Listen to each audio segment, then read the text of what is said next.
So what I want over here is when the user click here, it should take him to this sheet number 1 actually. So that is what I want over here. So for that, what you have to do is you have to keep your cell pointer over here, click here and press Control K from your keyboard. So then just click over here, place in this document, one option is there here, click. All these are different sheets I've created. Sheet 1 says sheet 7. So I want to go to sheet number 1, and here it will take me to, when I click, it will take you to A1 cell. So I'll just say OK. So now if I click on this, you get an hyperlink like this, click. So when you click over here, see, it takes me to A1.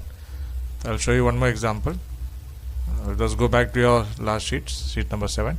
So again, I'm just typing here, click here. So now what I want is, again, I can keep my cell pointer here. You can right click also, and there's an option called as when you right click link, or you can use a shortcut Control K.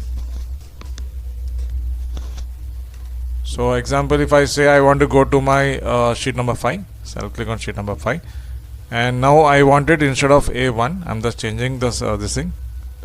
Reference, I'm saying A20, so it will jump into A20 when I click.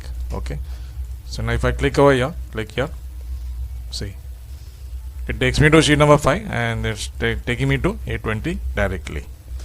So if you find this tutorial helpful, just give a like and subscribe to my channel, Quick Excel Tally with Sushil. Thank you for watching, and I will see you in the next video.